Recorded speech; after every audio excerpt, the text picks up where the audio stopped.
പാവിത്രത്തിൻ്റെ ഒരു അപ്കമിങ് എപ്പിസോഡിലേക്ക് എല്ലാവർക്കും സ്വാഗതം. വിക്രം യാത്ര കഴിഞ്ഞെത്തിയതും വളരെ സന്തോഷത്തിലാണ്. രാവിലെ എഴുന്നേറ്റ് വന്നതും വിക്രം രാജേട്ടനോട് പറയുന്നുണ്ട്, രാജേട്ടാ എൻ്റെ മനസ്സ് വളരെ സന്തോഷം നിറഞ്ഞിരിക്കുകയാണ്. അതുകൊണ്ട് തന്നെ ഇന്ന് നമുക്ക് പുറത്തു പോയിട്ട് ഭക്ഷണമൊക്കെ കഴിക്കാം, ബിരിയാണിയൊക്കെ കഴിക്കാമെന്ന് പറയുകയാണ്. ഇത് കേട്ടതും രാജേട്ടനും അനിയൻകുട്ടിനൊക്കെ സന്തോഷമാവുന്നുണ്ട്. എന്നാൽ വിക്രമിൻ്റെ ഈ സന്തോഷം കണ്ടിട്ട് കൺമണിക്ക് അത്ര സഹിക്കുന്നില്ല. കൺമണി മനസ്സിൽ ചിന്തിക്കുന്നുണ്ട്, വിക്രം എന്തുകൊണ്ടായിരിക്കും പുറത്തു പോയി വന്നതും ഇത്ര സന്തോഷം, വളരെ ഹാപ്പിയാണല്ലോ. അപ്പോൾ സുഡർ അവൻ്റെ മകളാണെന്ന് അവൻ അറിഞ്ഞു കാണുമോ? ഇനി അതറിയാൻ എന്താ ഒരു വഴി എന്നിങ്ങനെ ചിന്തിച്ചുകൊണ്ടിരിക്കുകയാണ്. അവൾ അത് അച്ഛനോട് പറയുന്നുണ്ട്. അച്ഛാ, രാധ പറഞ്ഞതുപോലെ ഈ വേദയും വിക്രമും ഒന്നിക്കുമോ? ഞാൻ പുറത്താവുമോ? അച്ഛൻ എന്ത് തോന്നുന്നു എന്ന് ചോദിക്കുകയാണ്. അച്ഛൻ പറയുന്നുണ്ട്, മോളെ ഞാൻ എന്ത് പറയാനാ, നീയല്ലേ എല്ലാം ചെയ്യുന്നത്, നിന്റെ കൂടെ ഞാൻ ഇരിക്കുന്നു. അവൻ പുറത്തു പോയിട്ട് എന്ത് സംഭവിച്ചു എന്ന് എനിക്കറിയില്ല. ഇത് കേട്ടതും കൺമണി പറയുന്നുണ്ട്, അല്ല അവൻ്റെ സന്തോഷം കണ്ടിട്ട് അവൻ സത്യങ്ങളെല്ലാം അറിഞ്ഞു എന്നാണ് വെച്ചാൽ എനിക്ക് തോന്നുന്നത്. ഇനി എന്ത് ചെയ്യുമെന്ന് ചിന്തിച്ചുകൊണ്ടിരിക്കുകയാണ്.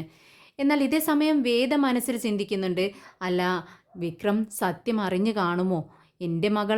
അവൻ്റെ മകളാണ് സുഡർ എന്നുള്ളത് അറിഞ്ഞു കഴിഞ്ഞാൽ എന്ത് സംഭവിക്കുമെന്ന് അറിയില്ല.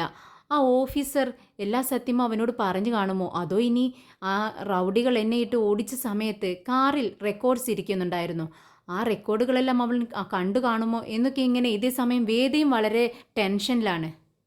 വിജി മോളെയും കൊണ്ട് സ്റ്റെയർ കേസ് ഇറങ്ങി താഴേക്ക് വരുന്നുണ്ട്.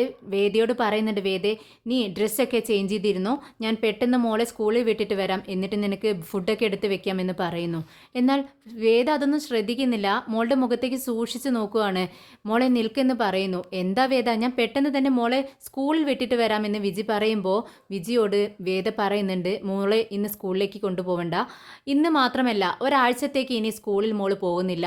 ഇത് കേട്ടതും മോള് ചോദിക്കുന്നുണ്ട്, എന്താ വേദ, എന്തിനാ എന്നെ സ്കൂളിൽ പോണ്ട എന്ന് എന്നോട് പറയുന്നത്, എന്തുകൊണ്ടാണെന്ന് ചോദിക്കുമ്പോൾ വേദ പറയുന്നുണ്ട്, ചെറിയൊരു പ്രശ്നമുണ്ട്.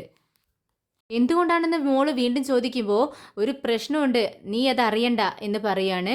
എന്നിട്ട് വേദ പറയുന്നുണ്ട്, വിജി ചേച്ചിയുടെ ഫോൺ ഇങ്ങത്താ.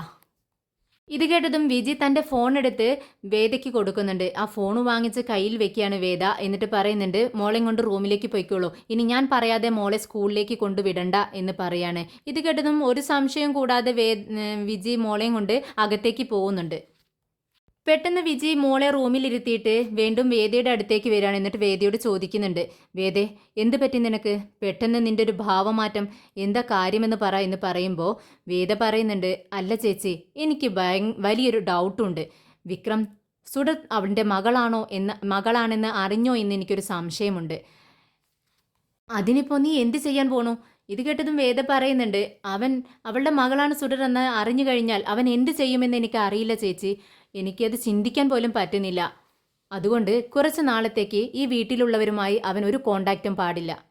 ഓ, അതിനു വേണ്ടിയാണോ നീ എൻ്റെ ഫോൺ പിടിച്ചു വാങ്ങി വെച്ചിരിക്കുന്നത്? ഇത് കേട്ടതും വേദ പറയുന്നുണ്ട്, അതുമാത്രമല്ല ചേച്ചി, ഇവിടുത്തെ ലാൻഡ് ഫോണും ഞാൻ കട്ട് ചെയ്യും. വേദ പെട്ടെന്ന് ഫോണെടുത്ത് കപിലിനെ വിളിക്കുന്നുണ്ട്. കപിലിനോട് പറയുന്നുണ്ട്, ഒരു 4 പോലീസുകാരെ കൂടി വീട്ടിലേക്ക് അയക്കണം, പ്രൊട്ടക്ഷന് വേണ്ടി എന്ന് പറയാണ്. കുറച്ചധികം പോലീസുകാർ വേണ്ടിവരും, എനിക്ക് എന്തോ ഒരു പ്രശ്നമുള്ളതായി തോന്നുന്നു എന്ന് കപിലിനോട് പറയുകയാണ്. കപിലിന് ശരിയെന്ന് പറയുന്നുണ്ട്. എന്നാൽ ഇതെല്ലാം കേട്ട് വിജി വേദയോട് പറയുന്നുണ്ട്, വേദേ നീ എന്തിനാ ആവശ്യമില്ലാതെ ടെൻഷൻ അടിക്കുന്നത്, ഒന്നും സംഭവിക്കില്ല, വിക്രം അങ്ങനെയൊന്നും ചെയ്യില്ല എന്ന് പറയാണ്. എന്നാൽ വേദ പറയുന്നുണ്ട്, ചേച്ചി നിങ്ങൾക്ക് അവനെ അറിയാഞ്ഞിട്ടാ, അവൻ എപ്പോൾ എന്ത് ചെയ്യുമെന്ന് ആർക്കും പറയാൻ പറ്റത്തില്ല, ആർക്കും തടുക്കാനും കഴിയില്ല. അതുകൊണ്ട് നമ്മൾ കുറച്ച് മുൻകരുതലെടുക്കുന്നതല്ലേ നല്ലത്. ഞാൻ പറഞ്ഞത് മനസ്സിലായല്ലോ ചേച്ചി, ഈ വീട്ടിൽ നിന്ന് ആരും തന്നെ വിക്രമിനെ കാണാൻ പോകരുത്, അവനെ കോണ്ടാക്ട് ചെയ്യരുത്. ഞാൻ പറഞ്ഞത് മനസ്സിലായില്ലേ എന്ന് വീണ്ടും ചോദിച്ചുകൊണ്ട് വേദ അകത്തേക്ക് പോകുന്നുണ്ട്. ഇതേ സമയം വിക്രമാണെങ്കിൽ സ്കൂളിൽ മോളെയും കാത്തുകൊണ്ട് അവൾക്ക് ഇഷ്ടമുള്ള സാധനങ്ങളെല്ലാം വാങ്ങിച്ചുകൊണ്ട് വളരെ സന്തോഷത്തോടെ പുറത്തേക്ക് നോക്കിക്കൊണ്ട് നിൽക്കുവാണ്. മോളെ കാണുന്നില്ല. കുറേ സമയം വെയിറ്റ് ചെയ്യുന്നുണ്ട്. അവൻ്റെ മനസ്സിലിങ്ങനെ പല ചിന്തകൾ കടന്നു പോവാണ്. ഇത്രയും നാൾ തൻ്റെ മകളാണ് സുഡർ എന്നറിയാതെയാണ് അവളെ സ്നേഹിച്ചത്. പക്ഷെ അവൾ തൻ്റെ മകളാണെന്ന് അറിഞ്ഞ നിമിഷം വളരെ സന്തോഷത്തിലാണ്. അവനിങ്ങനെ മനസ്സിൽ ചിന്തിക്കുകയാണ്, ഇതേ സമയം ഞങ്ങൾ ഒരുമിച്ചാണ് ജീവിക്കുന്നതെങ്കിൽ എൻ്റെ മകളെ ഇപ്പോൾ ഞാനല്ലേ സ്കൂളിലേക്ക് കൊണ്ടുവരേണ്ടത്. പക്ഷേ അതിനുള്ള യോഗം എനിക്കുണ്ടായില്ല. ഇനി മോളിപ്പോൾ വരുമല്ലോ, എൻ്റെ മോളെ എനിക്ക് കാണാമല്ലോ എന്നൊക്കെ ചിന്തിച്ചുകൊണ്ടിരിക്കുകയാണ്. കുറേ സമയം കഴിഞ്ഞിട്ടും മോളെ കാണുന്നില്ല. എന്തു പറ്റി മോളെ കാണുന്നില്ലല്ലോ? മോൾക്ക് വല്ല അസുഖമായിരിക്കുമോ?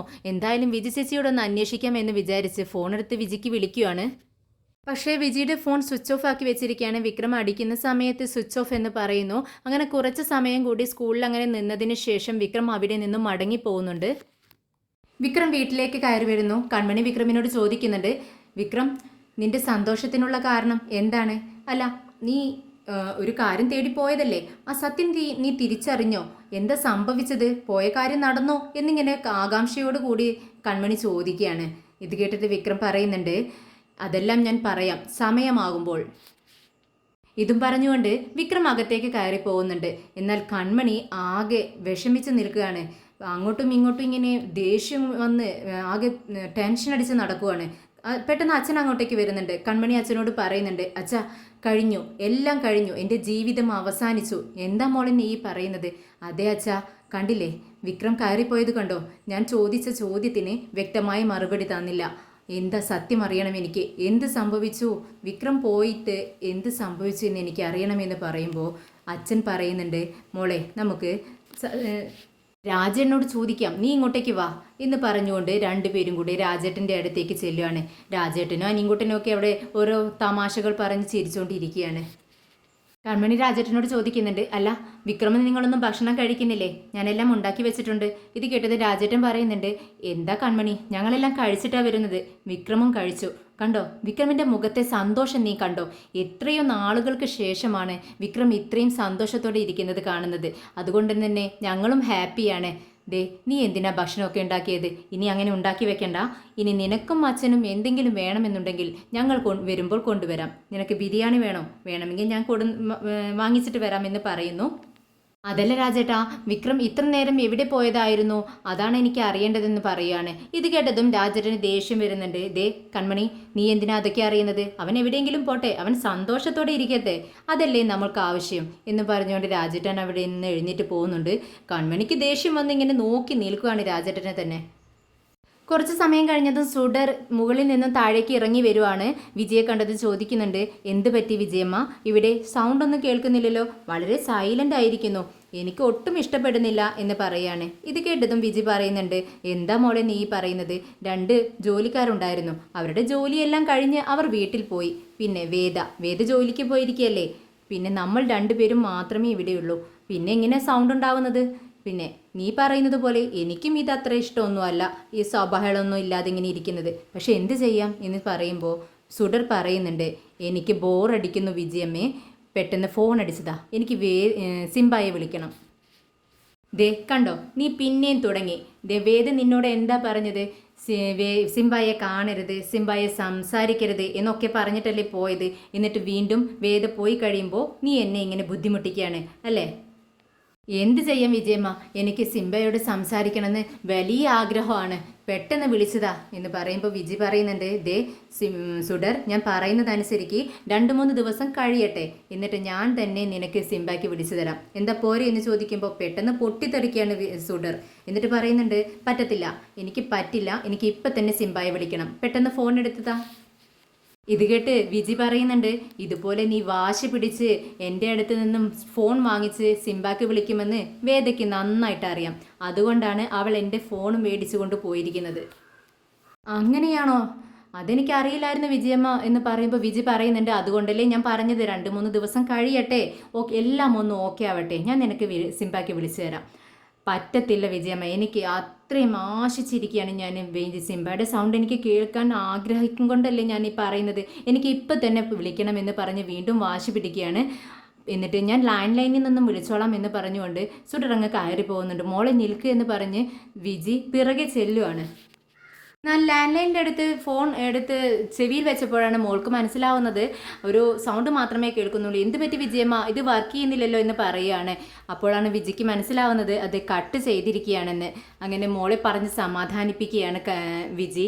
മോളെ കുറച്ച് സമയം നീ വെയിറ്റ് ചെയ്യ്, ഒരു 3 ദിവസത്തേക്ക്. അത് കഴിയുമ്പോൾ എങ്ങനെയെങ്കിലും വിജയമ്മയുടെ ഫോണ് വേദിയുടെ കയ്യിൽ നിന്നും വാങ്ങിച്ച് നിനക്ക് ഞാൻ സിംബാക്ക് വിളിച്ചു തരാം എന്ന് പറഞ്ഞുകൊണ്ട് മോളെ അനുനയിപ്പിച്ച് അങ്ങ് വിടുവാണ്. മോൾ ഹാളിൽ ഇങ്ങനെ ഇരിക്കുന്ന ഇരിക്കുന്ന സമയത്താണ് പുറത്തൊരു പോലീസുകാരൻ ഫോണിൽ സംസാരിച്ചുകൊണ്ടിരിക്കുന്നത് കാണുന്നത്. അപ്പോൾ മോള് ചിന്തിക്കുന്നുണ്ട്, ശരി എന്നാൽ പോലീസുകാരൻ്റെ കയ്യിൽ നിന്ന് തന്നെ ഫോൺ വാങ്ങിച്ച് സിംബായെ വിളിക്കാം. അങ്ങനെ മോൾ അയാളുടെ അടുത്തേക്ക് ചെല്ലുകയാണ്. എന്നിട്ട് അയാളോട് ചോദിക്കുന്നുണ്ട്, ഏയ് സാർ നിങ്ങൾ നല്ലവനാണോ എന്ന് ചോദിക്കുകയാണ്. ഇത് കേട്ടതും പോലീസുകാരൻ പറയുന്നുണ്ട്, എന്താ മോളെ നീ ഇങ്ങനെയൊക്കെ ചോദിക്കുന്നത്? നല്ലവനായതുകൊണ്ടല്ലേ എന്നെ ഇവിടെ ജോലിക്ക് വെച്ചിരിക്കുന്നത്. ശരി എങ്കിൽ ആ ഫോണൊന്ന് തരാമോ? എന്തിനാ? അല്ല എനിക്ക് എൻ്റെ ഫ്രണ്ടിനെ ഒന്ന് വിളിക്കാനാ. ഓഹോ നിന്റെ ഫ്രണ്ടിന് ഫോണൊക്കെ ഉണ്ടോ എന്ന് ചോദിക്കുകയാണ്. ആ ഉണ്ട്. എന്നാൽ പറ, ഞാൻ നമ്പർ അടിച്ചു തരാം, ഡയൽ ചെയ്ത് തരാം എന്ന് പറയാണ്. എന്നാൽ മോള് പറയുന്നുണ്ട്, നമ്പർ എനിക്കറിയാം അങ്കിൾ, നിങ്ങൾ ആ ഫോണിൻ്റെ നമ്പർ ലോക്ക് ഒന്ന് തുറന്നു തന്നാൽ മതി എന്ന് പറയാണ്. പോലീസുകാരൻ അതുപോലെ തന്നെ തൻ്റെ ഫോണിൻ്റെ ലോക്ക് തുറന്നുകൊണ്ട് മോൾക്ക് നേരെ നീട്ടുന്നുണ്ട്. മോളത് വാങ്ങിച്ച് സിംബാക്ക് ഫോൺ നമ്പർ ഡയൽ ചെയ്യാണ്. ഫോൺ അടിക്കുന്നത് കേട്ട് വിക്രം ഫോൺ ഓണാക്കുന്നതിന് മുന്നേ തന്നെ പെട്ടെന്ന് വിജി മോളുടെ കയ്യിൽ നിന്നോ ഫോൺ വാങ്ങിച്ച് അങ്ങ് കട്ട് ചെയ്യാണ്. വിക്രം ഹലോ ഹലോ എന്ന് പറയുന്നുണ്ട്, ഒന്നും കേൾക്കുന്നില്ല.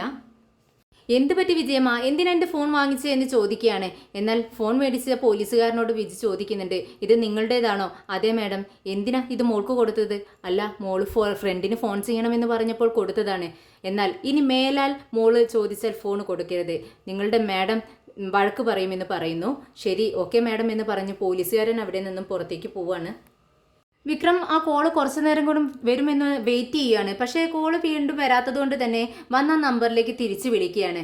എന്നിട്ട് ഹലോ എന്ന് പറയുമ്പോൾ പോലീസുകാരൻ പറയുന്നുണ്ട്, സർ സോറി സർ, മോള് അറിയാതെ വിളിച്ചതാണെന്ന് പറഞ്ഞ് പെട്ടെന്ന് ഫോൺ അങ്ങ് കട്ട് ചെയ്യുന്നുണ്ട്.